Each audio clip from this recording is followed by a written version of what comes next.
దైవ భయము కలిగినటువంటి వాడిని ఏ శక్తియు ఏమీ చేయదు.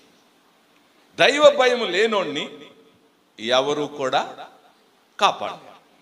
అందుకనే దేవుని యొక్క వాక్యం ఏం చెప్తుంది అంటే, దైవ భయము కలిగి జీవించు, దైవ భయము కలిగి నడుచుకో. ఆ దైవ భయం ఎలా ఉండాలి అంటే, నీవు దేవుడంటే నీలో ఒక భయము కలిగి నడుచుకోవాలి. ఇప్పుడు ఒక టీచర్ ఉండేటప్పుడు ఒక చిన్న పిల్ల స్టూడెంట్ ఎట్లా ఉంటుంది, చాలా అలర్ట్గా టీచర్ ఉంది, ఆమె దగ్గర చాలా జాగ్రత్తగా నడుచుకోవాలి, కర్ర కూడా ఉంటుంది ఆమె దగ్గర అన్నట్టుగా నడుచుకుంటాం. మేము అట్లా చదువుకున్నాం, దేవునికి స్తోత్రం. అంటే టీచర్ అంటే ఒక భయం, దేవుడు అంటే అలాంటి భయమే ఉంది. నేను టీచర్ అంటే భయపడిపోతున్నానని చెప్పి ఒకసారి మా తాత వచ్చేసాడు, టీచర్ మీదకి ఎగబడ్డాడు, ఆయన భయపడిపోయాడు. ఏంటిది, ఈయన వచ్చి నా మీదకి వచ్చేసాడు అంటే భయపడిపోతున్నాడు మా అబ్బాయి అని చెప్పి మా తాత వచ్చి ఆయన్ని గట్టిగా కేకలేశాడు. అంటే అది ప్రయోజనం లేదు. మనకి టీచర్ అంటే భయం ఉంటేనే వాళ్ళు చెప్పే పాఠాలు నేర్చుకుంటాం. ఆ భయం లేకపోతే ఆమె హోంవర్క్ చెప్పినా రేపు చేసుకొని వెళ్ళరు, ఆమె ఏ పాఠం చెప్పినా దాన్ని గుర్తుపెట్టుకోరు. అట్లాగే దైవ భయం అనేటువంటిది ఏం చేస్తుంది, దేవునికి లోబడేట్టుగా చేస్తుంది. దేవుడు చెప్పేటువంటి వాక్యాన్ని, మనము దేవుడిచ్చిన సందేశం మనం వింటున్నాం, ఇది దేవుని మాటలు అనే ఒక భయము మన లోపల ఉన్నప్పుడు దాన్ని జాగ్రత్తగా స్వీకరిస్తాం. అమ్మా, ఇప్పుడు చాలా మందికి వాక్యం చెప్పినప్పుడే అది ఏదో కొంచెం విన్నట్టు ఉంటుంది, కానీ తర్వాత వాక్యము మనలో పని చేయదు, మర్చిపోతాం, ఏం చెప్పామో తెలీదు. అంటే ఖచ్చితంగా మనకేం లేదు, దైవ భయము లేదు. దైవ భయం ఉండేటువంటి వ్యక్తికి దేవుడు ఈరోజు నాతో ఏం మాట్లాడాలనుకుంటున్నాడు, ఆయన మాట్లాడే మాటల మీద శ్రద్ధ నిలిపి దాన్ని నేర్చుకొని దాని ప్రకారం నడుచుకోవడానికి తన జీవితాన్ని అంకితం చేసుకుంటాడు. కాబట్టి మనకు దైవ భయం అనేటువంటిది మనం చదివినటువంటి లేఖన భాగం ఫిలిప్పీలకు రాసిన పత్రిక 2:12 చెబుతూ ఉన్నాడు.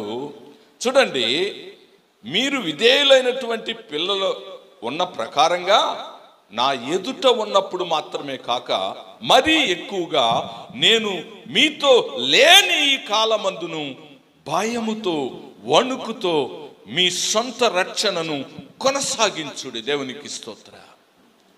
దేవుడు మనకు రక్షణ ఇచ్చాడు, మనము దేవుని మార్గంలో ఉన్నాం, దీన్ని కొనసాగించాలి మనం. ఎందుకంటే దీంట్లో తప్పించడానికి సాతాను ప్రయత్నం చేస్తున్నాడు. ఎంతో మందిని హేమహేమిల్ని కూడా పైనుండి పడేశాడు సైతాను. కాబట్టి మనము పడిపోకుండా ఉండాలంటే మనకు ఉండాల్సినటువంటి గొప్ప లక్షణం ఏంటంటే దేవుని భయము కలిగి ఉండాలి. పౌలు అంటున్నారు, నేను మీతో ఉండేటప్పుడు దేవుని భయము కలిగి ఉండడం కాదు, నేను మీతో లేకపోయినా సరే మీరు దైవ భయము కలిగి నడుచుకోవాలి అని దేవుని వాక్యం మనకు స్పష్టంగా చెబుతా ఉంది. కాబట్టి ఆ భయము అనేది ఇక్కడ రాయబడినటువంటి పదం ఏమిటి అంటే, మనము వణుకుతో మనము దేవుణ్ణి ఆరాధించి దేవుని మహిమపరిచేటువంటి వారుగా ఉండాలి అన్నదే దేవుని వాక్యము మనకు చెప్తుంది. అంటే దేవుని యొక్క భయం మన జీవితంలో ఉంటే దేవుడు మనలను అత్యధికంగా వృద్ధి చేయడానికి ఎంతో తోడ్పడతాయి. దైవ భయం కలిగినటువంటి వాడిని ఇక ఏ శక్తి కూడా ఏమీ చెయ్యదు. ఆమె దేవునికి స్తోత్ర.